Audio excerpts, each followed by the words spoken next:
Olá pessoal, tudo bem com vocês? Eu sou o professor Ednei Reis e nessa breve apresentação eu vou falar sobre as eleições proporcionais 2020, em particular sobre a distribuição das cadeiras do Legislativo Municipal na cidade de Uberlândia.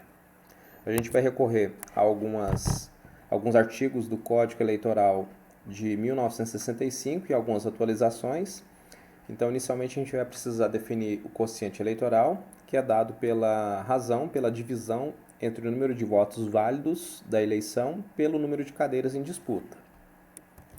Em seguida, a gente define o quociente partidário. O quociente partidário é dado pelo número de votos do partido pelo quociente eleitoral. O quociente eleitoral a gente acabou de calcular e a gente utiliza ele para calcular o quociente do partido. Aqui em Uberlândia, a gente teve 27 cadeiras sendo disputadas por 874 candidatos, 486.550 eleitores aptos a votar, e a gente tem uma abstenção recorde de 25,92% dos eleitores, totalizando 360.437 eleitores presentes nas urnas. Esses eleitores presentes, 23.091 deles votaram nulo, 16.628 votaram em branco e 1.512 votaram em candidatos que tiveram candidaturas cassadas. Assim, a gente teve um total de 316.206 votos válidos e com esse número a gente calcula inicialmente o nosso quociente eleitoral. Então, o quociente eleitoral vai ficar em 11.711,333. Pelo artigo 106, a gente aplica o arredondamento nesse valor. Então, o número de votos necessários para o quociente eleitoral é 11.711. Então, essa é a quantidade de votos que um partido deve ter para fazer uma cadeira na Câmara Municipal. E a gente vai agora ver o que é o método do quociente, né?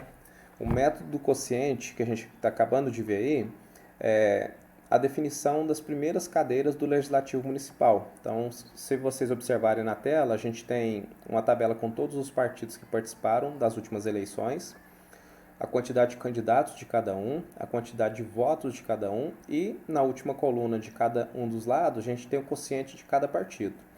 Então, observem que partidos que têm uma quantidade maior de candidatos, geralmente têm uma quantidade maior de votos e uma possibilidade maior de fazer cadeiras. Então, o PP, por exemplo, tem um quociente de 3,47, obtendo 3 cadeiras. Então, nesse caso, a gente descarta a parte decimal. O PROS teve um quociente de 1,81, também obteve uma cadeira. O PDT, com quociente de 1,64, também teve uma cadeira. Assim como Avante, PSD, PSDB, PSL, PL, PT, PSC e Patriota, todos esses partidos obtiveram uma cadeira cada um. Do Cidadania em diante, o quociente eleitoral é menor do que 1. Então, Cidadania tem um quociente de 0,99. Isso não dá a ele direito à cadeira nesse momento, no Legislativo. E nesse caso, a gente vai ter uma distribuição total, por enquanto, de 13 cadeiras do Legislativo de um total de 27, faltando 14 cadeiras restantes para serem distribuídas. Essas cadeiras serão distribuídas num novo método, chamado Método das Médias, desenvolvido por um jurista belga, o Victor Dont, e esse método é utilizado para distribuir as cadeiras restantes do Legislativo. Então, a gente distribui as sobras dessa maneira. A gente vai calcular a média de cada partido com o número de votos do partido dividido pelo número de cadeiras obtidas pelo partido mais um. E, além disso, a gente define a cláusula de barreira, por quê?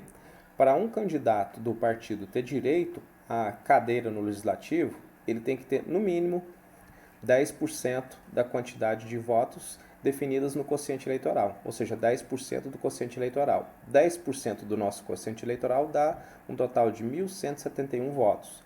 Então, se o candidato não tiver essa quantidade, ele não tem direito à cadeira no Legislativo. Nesse caso, o partido perde a cadeira.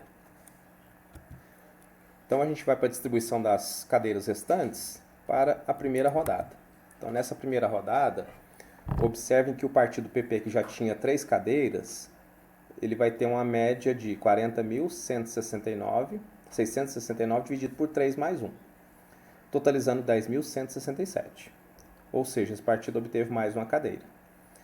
Assim como o PROS, PDT, PSD, PSDB, PSL E na parte de baixo a gente tem o Cidadania, que de todos esses partidos obteve a maior média justamente porque ele não tinha cadeiras no método do quociente. Então, quer dizer que a média desse partido vai ser exatamente igual à quantidade de votos, assim como aconteceu com o Democracia Cristã, o Democratas, o Solidariedade e o Partido Rede. Então, todos esses partidos também obtiveram uma cadeira pelo método da média primeira rodada. Observem que o Avante, PTC e PMN poderiam ter mais uma cadeira, mas eles não têm nenhum candidato apto a assumir essa cadeira porque não atingiu a cláusula de barreira prevista. E aí a gente passa para a segunda rodada, né? Eu vou mostrar por que a gente passou para a segunda rodada antes de distribuir as cadeiras para os partidos que estavam naquela tabela. O PP, que obteve mais uma cadeira no método anterior, ele tem uma média agora de 8.133. Então, se vocês observarem a tabela anterior, o PP tinha 10.167 e com aquele novo valor, ele ainda fica acima de médias de outros partidos que estão nessa lista. Então, eu vou voltar na tabela final. E aqui o PP tem uma média de 8.133, o PL tem 7.757, o PV 8.052 e o MDB 8.004. Nesse caso, o PP obtém mais uma cadeira, por isso que a gente teve que calcular a média novamente para essa rodada. O PV mais uma e o MDB assume a última cadeira do Legislativo. Já o PL fica sem essa possibilidade de cadeira. Então, a última cadeira do Legislativo Municipal foi obtida pelo partido MDB.